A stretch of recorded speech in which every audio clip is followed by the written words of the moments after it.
Assalamualaikum warahmatullahi wabarakatuh. Pada video kali ini kita akan membahas tentang analisis klaster. Tujuan dari analisis klaster adalah mengelompokkan objek-objek yang memiliki karakteristik yang sama ke dalam klaster yang sama. Sehingga ciri-ciri klaster kumpulan objek yaitu homogenitas atau kesamaan yang tinggi antar anggota di dalam satu klaster atau within cluster, namun heterogenitas atau perbedaan yang tinggi pada klaster yang satu dengan klaster yang lain atau between cluster. Nah, untuk konsep kemiripan ini ada 3 ukuran kemiripan yang bisa diterapkan. Yang pertama adalah ukuran korelasi, jadi ini diukur dengan menggunakan koefisien korelasi antar pasangan objek yang diukur di dalam variabel. Nah, ini untuk data interval dan rasio. Kemudian ada ukuran jarak. Ukuran jarak ini yang paling sering digunakan. Nah, semakin tinggi nilai jarak menunjukkan bahwa kemiripan antar objek ini semakin rendah. Yang lainnya adalah ukuran asosiasi. Ukuran asosiasi ini digunakan untuk data yang memiliki tipe non-metrik, yaitu data nominal atau data ordinal. Berikut ini adalah fungsi jarak. Yang pertama ada jarak Euklidian. Jadi jarak Euklidian itu adalah akar dari sigma xj dikurangi yj dengan j nya 1 sampai p. Jadi x ini katakanlah x1 ini adalah nilai dari variabel ke j dari objek x ya.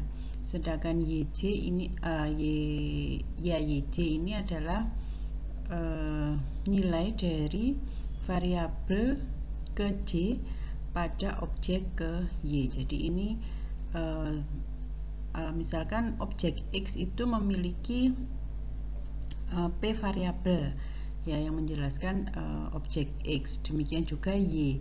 Objek y ini juga memiliki p variabel yang menjelaskan objek y. Nah, jarak antara objek x dan objek y itu dirumuskan seperti persamaan satu ini, yaitu akar dari sigma xj dikurangi yj kuadrat dengan j nya dari 1 sampai p. Selain jarak Euklidian, jarak Mahalanobis juga bisa digunakan, di mana jarak Mahalanobis ini rumusnya adalah x dikurangi y dikalikan dengan sigma pangkat min 1 atau inverse dari sigma dikalikan dengan x dikurangi y transpose. Nah, yang perlu Anda perhatikan di sini x ini adalah vektor ya. Jadi nanti x-nya bisa terdiri dari p variabel. Ya, jadi x ini adalah nilai-nilai variabel untuk objek x. Ya, jadi nilai-nilai variabel misalkan kalau yang contohnya di sini tadi di yang pertama ini tadi ada sebanyak p variabel. Nah, di sini juga bisa sebanyak p variabel ya. Oke, kemudian untuk jarak Manhattan ini rumusnya adalah sigma x nilai mutlak dari xj dikurangi yj. Ya, sama seperti yang di sini tadi, xj itu adalah nilai variabel ke j untuk objek x dan yj itu adalah nilai variabel ke j untuk objek y. Jadi ini kita menghitung jarak antara objek x dengan objek y. Nah, algoritma cluster ini bisa kita bedakan menjadi 2. Yang pertama adalah metode non-hierarki, yaitu kita mengelompokkan n objek menjadi k kelompok atau cluster yang sudah ditetapkan. Jadi yang non hierarki ini kita sudah menentukan nilai K terlebih dahulu. Kemudian kalau yang metode hierarki ini merupakan metode pengelompokan yang terstruktur dan bertahap berdasarkan kemiripan sifat antar objek. Nah, kemiripan sifat ini ditentukan dari kedekatan jarak, sehingga nanti kita akan menggunakan matriks jarak sebagai kriteria pengelompokan. Nah, metode ini tidak memerlukan ketetapan banyaknya klaster K sebagai input, tetapi membutuhkan kondisi terminasi, kapan algoritma ini selesai gitu ya. Jadi kalau yang metode non hierarki itu kita harus menetapkan nilai K terlebih dahulu, berapa kelompok yang akan dibentuk, sedangkan pada hierarki itu kita tidak menentukan K terlebih dahulu.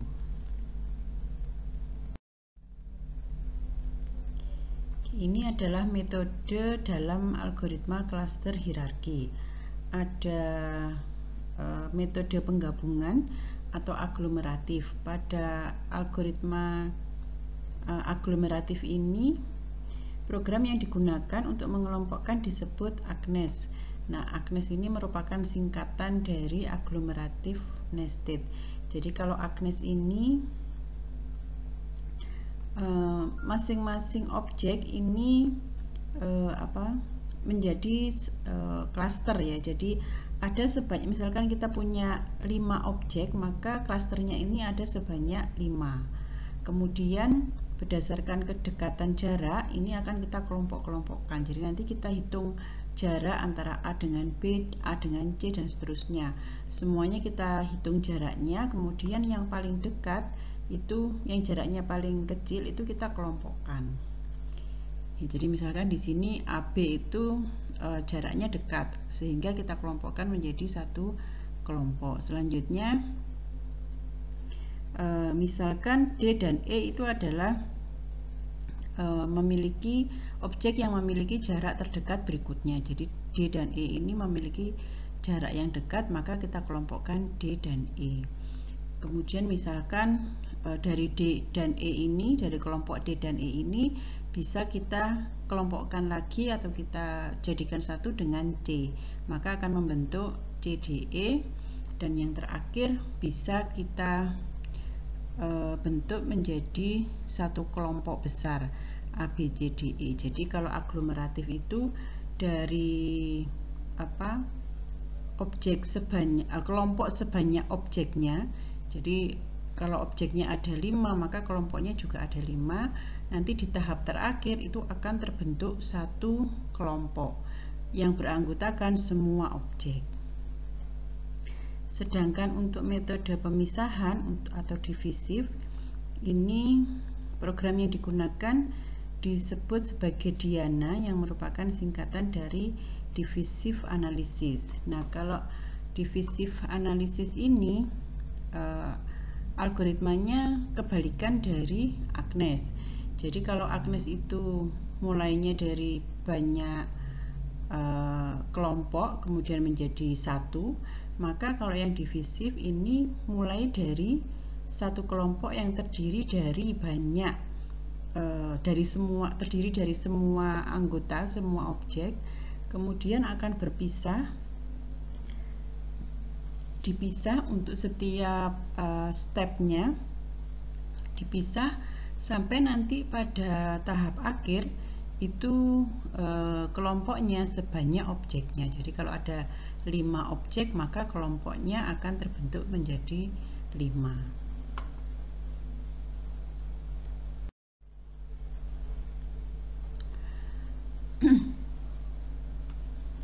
Nah, pada metode aglomeratif ini untuk mengelompokkan itu kita menggunakan ada 3 pilihan linkage. Yang pertama adalah single linkage, kemudian yang kedua adalah complete linkage, dan yang ketiga adalah average linkage. Jadi misalkan diberikan 2 klaster K1 dan K2 misalkan, kemudian X itu adalah objek pada klaster K1 dan Y adalah objek pada klaster K2, kemudian DXY adalah jarak antara X dan Y, maka untuk single linkage, complete linkage dan average linkage ini akan mengukur kedekatan klaster K1 dan klaster K2. Jadi kita ingin mengukur jarak antara klaster K1 dan klaster K2, di mana tentu saja pada klaster K1 itu terdiri dari beberapa objek, demikian juga klaster K2. Nah, tentunya dari banyak objek yang ada di K1 dan K2 itu kita akan menghitung jarak dari masing-masing objek yang ada di klaster 1 dan objek yang ada di klaster 2. Nah, kalau kita menggunakan single linkage, maka jarak antara kelompok 1 antara K1 dan K2 itu adalah minimum jarak antara X dan Y, di mana X itu adalah anggota dari klaster 1 dan Y adalah anggota dari klaster yang kedua. Jadi kita menghitung semua jarak antara X yang ada di K1 dan semua Y yang ada di K2. Nah, dari banyak jarak tadi kita cari yang minimum. Nah, jarak yang minimum itu kita gunakan sebagai jarak antara klaster 1 dan klaster 2. Sedangkan kalau kita menggunakan complete linkage, maka jarak antara klaster 1 dan klaster 2 itu adalah maksimum dari X1, jarak antara maksimum dari jarak antara X dan Y, dengan X-nya itu ada di kelompok K1 dan Y merupakan anggota dari kelompok K2. Sedangkan kalau kita menggunakan average linkage, maka jarak antara kelompok 1 dan kelompok 2 atau klaster 1 dan klaster 2 itu diperoleh dari 1 per NK1. NK1 itu adalah banyaknya objek yang ada di klaster 1 dan dikalikan NK2, di mana NK2 itu adalah banyaknya objek di dalam klaster 2, kemudian dikalikan jumlah dari jarak antara X dan Y. Nah, X dan Y nya ini semuanya yang kita hitung jaraknya.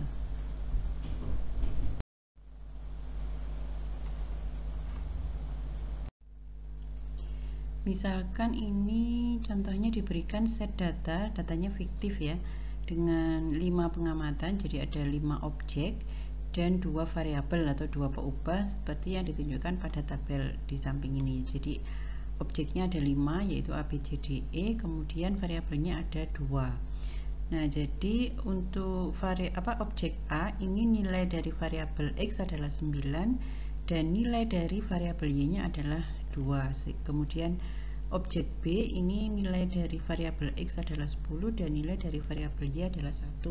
Demikian seterusnya sampai objek yang ke E. Nah, kemudian kita diminta untuk melakukan pengelompokan dengan menggunakan algoritma klaster hierarki dengan fungsi jarak Manhattan. Kemudian kedekatan dua klaster ini diukur dengan metode complete linkage. Jadi untuk menjalankan algoritma klaster ini ada beberapa pilihan nanti ya. Jadi ada jaraknya, ada jarak Euclidean, Manhattan, dan ada satu lagi. Kemudian yang kedekatan, untuk mengukur kedekatan kelompok itu kita bisa menggunakan complete linkage, kemudian single linkage, dan average linkage.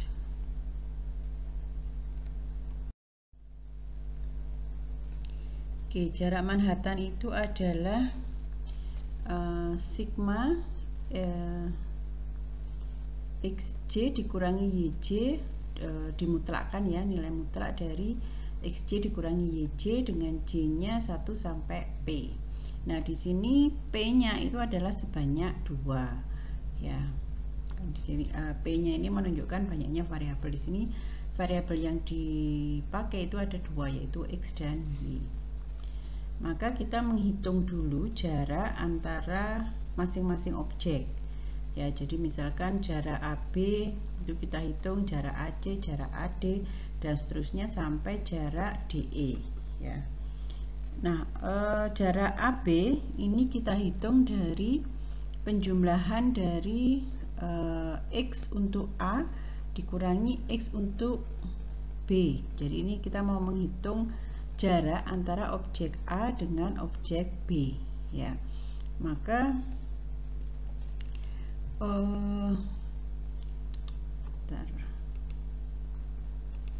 maka jarak A dan B ini kita hitung dari tanda mutlak atau nilai mutlak dari selisih antara nilai X untuk objek A dan nilai X untuk objek B ditambah dengan selisih antara nilai Y untuk objek A dengan nilai Y untuk objek B ya. Jadi jarak antara A dan B itu adalah 9 dikurangi 10 ditambah dengan 2 dikurangi dengan 1. Nah, ini dimutlakkan ya. Ini nilainya 1, ini 1, sehingga hasilnya adalah 2.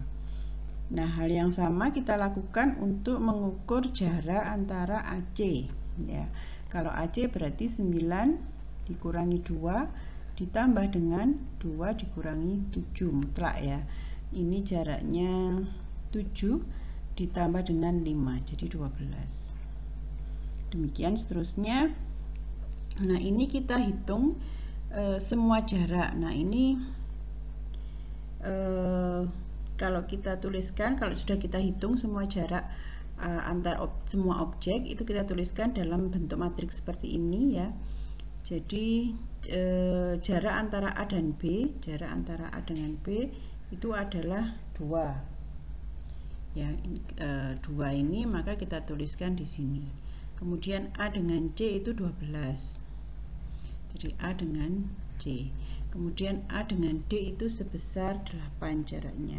Nah, nanti Anda teruskan untuk menghitung jarak antara A dengan E itu sebesar 7 dan seterusnya. Jadi ini jarak antara A yang di sini, ini jarak antara A dengan semua objek yang lain, dengan objek B, dengan C, D, dan E. Kemudian yang baris kedua ini kita juga menghitung jarak antara objek B dengan objek C, D, dan E. Kemudian ini jarak antara C dengan D, jarak C dengan E, dan ini terakhir adalah jarak antara D dengan E. Nah, ini adalah matriks jarak. Kemudian kalau kita lihat dari matriks jarak itu, objek A dan objek B ini memiliki jarak yang paling dekat ya, yang paling kecil nilai jaraknya jaraknya. Sehingga objek A dan B ini digabung menjadi satu klaster, yaitu klaster. Oke. Jadi yang awalnya ada 5 objek, sekarang menjadi 4 objek. Objek yang A dan B ini dikelompokkan menjadi AB ini. Nah, kemudian kita menghitung lagi jarak antara AB dengan objek yang lain. Nah, objek yang lain itu ada C, D, dan E. Ya, jadi kita hitung jarak antara AB dengan C, AB dengan D, dan AB dengan E. Nah, yang kita pakai itu adalah complete linkage. Complete linkage itu berarti rumusnya adalah maksimum dari jarak antara AB dengan C. Jadi kita lihat, jadi yang kita cari itu maksimum jarak antara A dan C, ya ini A dan C, dan jarak antara B dan C. Jadi A dan B itu yang ada di klaster 1, sedangkan C itu dia objek sendiri gitu. Nah, jarak AC itu adalah 12. Kemudian jarak BC itu adalah 14. Sehingga jarak antara klaster AB dengan C itu adalah maksimum dari 12 dan 14, yaitu 14. Kemudian kita hitung juga jarak antara klaster AB dengan D. Caranya sama, jadi kita mencari maksimum jarak antara A dengan D dan B dengan D. Jadi jaraknya AD dan BD. A dan B itu ada di klaster 1, sedangkan D suatu objek yang lain. Nah, kemudian dari sini kita lihat dari matriks ini ya, jarak DA atau AD, A dan D itu adalah 8, kemudian jarak BD itu adalah 10, sehingga jarak klaster AB dengan D itu adalah 10. Kemudian kita hitung juga jarak AB, klaster AB dengan E. Caranya sama, kita cari maksimum dari jarak AE dengan BE. AE nya 7, BE nya 9, jadi maksimumnya adalah 9. Maka jarak antara klaster AB dengan E itu adalah 9. Nah, sehingga dari matriks ini kita menuju ke matriks yang berikutnya, matriks jarak yang berikutnya. Jadi kita tuliskan jarak antara klaster AB dengan C, dengan D, dan dengan E. Jadi yang dengan C itu 14 dari sini tadi, kemudian AB dengan D itu 10, kemudian AB dengan E adalah 9. Jadi ini 10, ini 9. Kemudian C dengan D ini tetap ya. C dengan D ini tetap 4. Kemudian C dengan E tetap 5. D dengan E tetap 3. Nah, dari matriks yang baru ini kita bisa melihat bahwa objek D dan E itu memiliki jarak yang paling kecil, sehingga D dan E ini digabung menjadi satu klaster, yaitu klaster DE. Oke. Ini adalah jarak jarak originalnya ya, jarak awalnya. Kemudian nah, dari klaster yang terbentuk yang terbaru yaitu DE, ini kemudian kita cari juga jaraknya, jarak antara jadi tadi kan sudah ada klaster AB, kemudian ada klaster DE, maka kita mencari jarak antara AB dan DE ya, AB dan DE. Kemudian AB dengan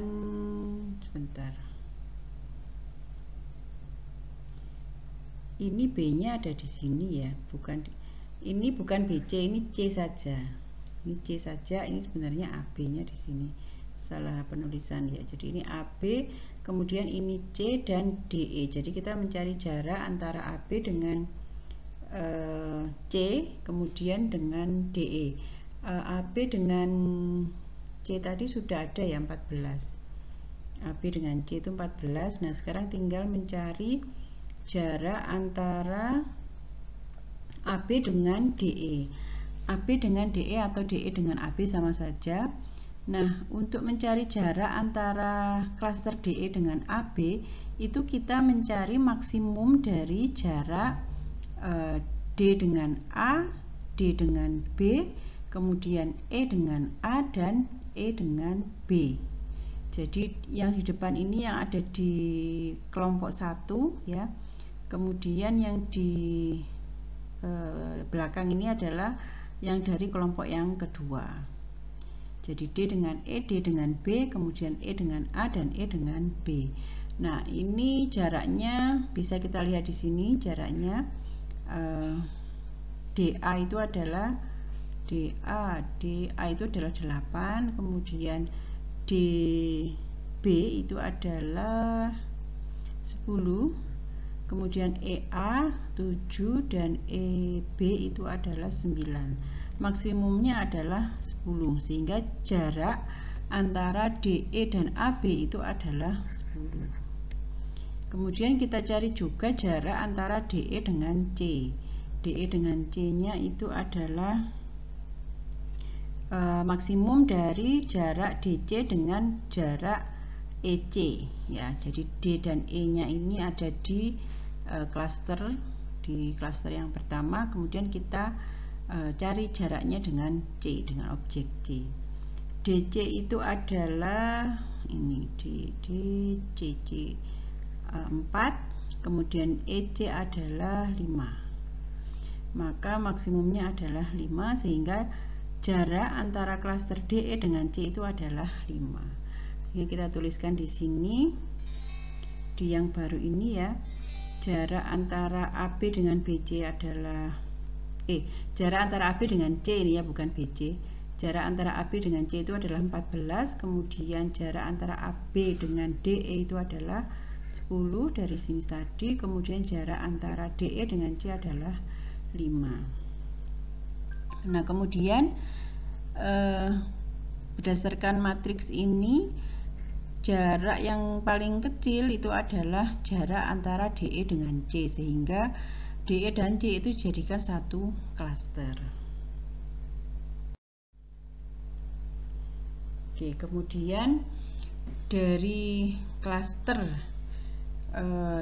CDE dan AB itu kemudian kita cari jaraknya ya, sehingga ini dalam satu klaster, katakanlah ini klaster 1, ini klaster 2. Maka untuk menghitung jarak antara klaster 1 dengan klaster yang kedua ini, kita hitung dari maksimum dari jarak CA, ya, CA, DA dan EA, kemudian CB, DB dan EB. Nah, jaraknya ini masih kita lihat dari jarak yang awal, originalnya itu CA itu adalah 12 dan seterusnya, nanti bisa dilihat di sini. Maksimumnya itu adalah 14. Jadi jarak antara klaster CDE dengan klaster AB itu adalah 14. Sehingga dari sini kita bisa membentuk dendrogram.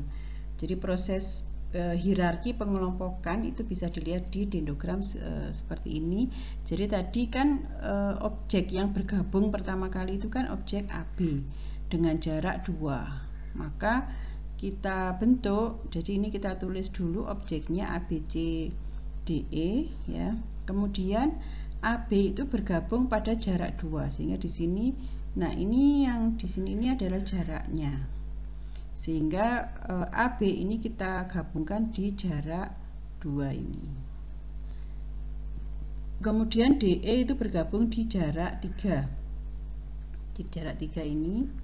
Jadi D dan E bergabung di sini, kemudian C bergabung dengan DE pada jarak 5. Jadi C dengan DE nah ini DE ini bergabung di 5 ini. Kemudian AB dengan CDE bergabung di 14. Jadi AB ini bergabung dengan CDE ini bergabung di 14 ini.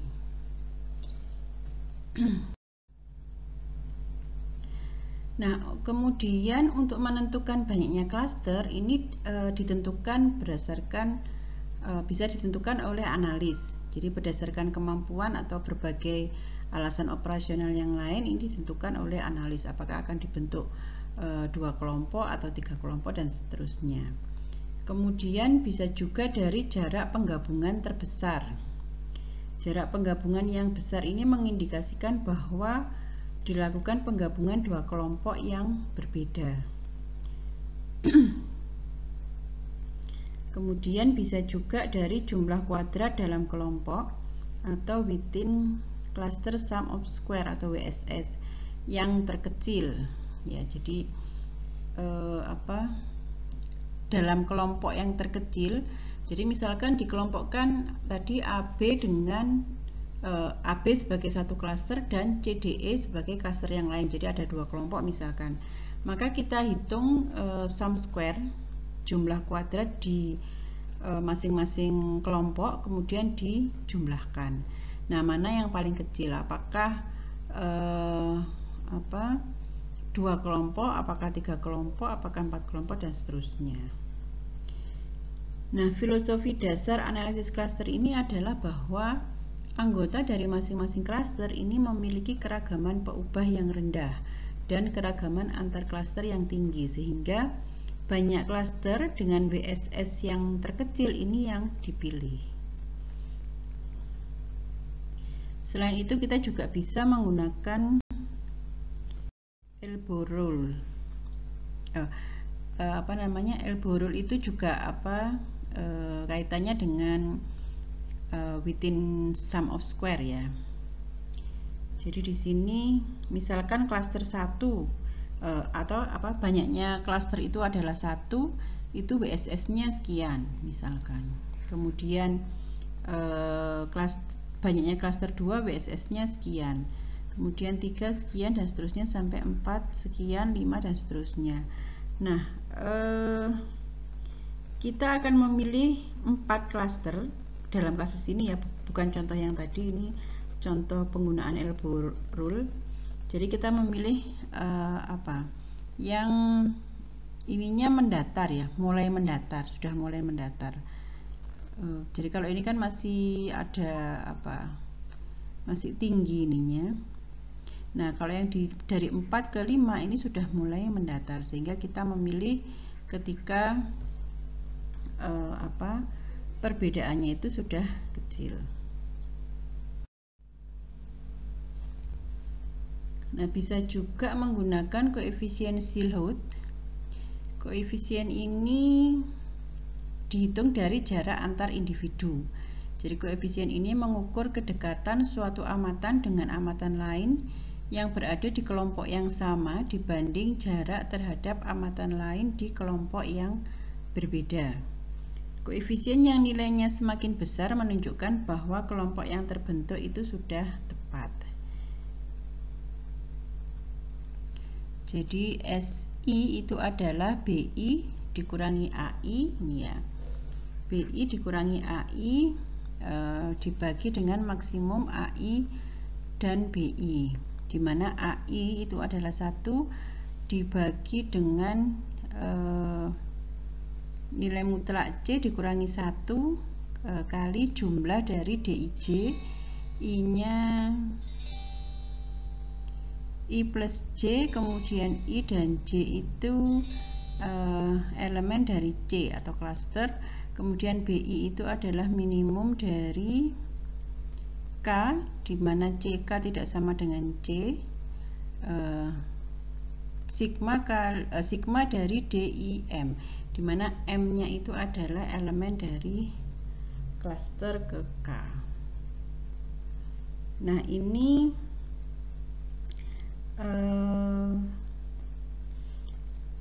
K yang dipilih itu K yang memiliki nilai silot yang paling besar. Kalau dalam hal ini K yang paling besar ini adalah 5 ini.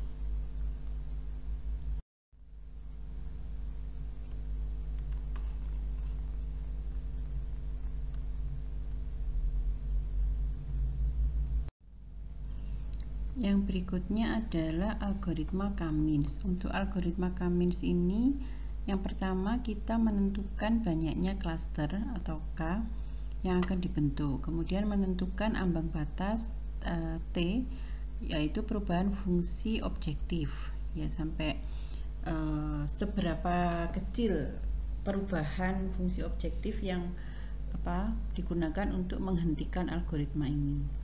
Kemudian memilih sebanyak K data untuk dijadikan sentroid awal pada masing-masing klaster. Kemudian kita mengalokasikan data atau objek ke sentroid terdekat dengan menggunakan matriks jarak yang telah ditentukan. Kemudian setelah terbentuk K cluster ya, K cluster sementara, kemudian kita menghitung sentroid baru berdasarkan hasil dari langkah ketiga tadi. Kemudian kita hitung lagi fungsi objektif, yaitu jumlah kuadrat jarak antara masing-masing objek dengan min klaster ya. Kemudian kita mengulangi langkah 3 dan langkah 5 sampai selisih fungsi objektif f pada iterasi sekarang dan iterasi sebelumnya itu kurang dari nilai ambang batas t yang telah ditetapkan.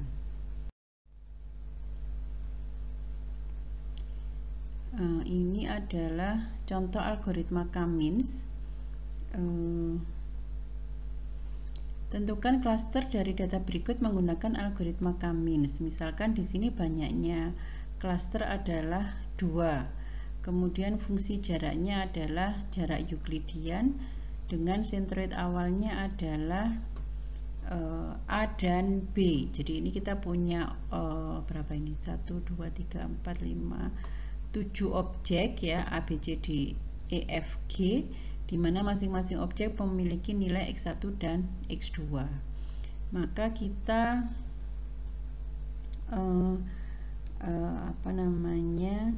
mencoba menggunakan A dan B ini sebagai sentroid awal ya. Jadi A sebagai sentroid klaster pertama dan B sebagai sentroid pada klaster yang kedua. Nah, ini nanti akan kita jelaskan menggunakan menggunakan Excel.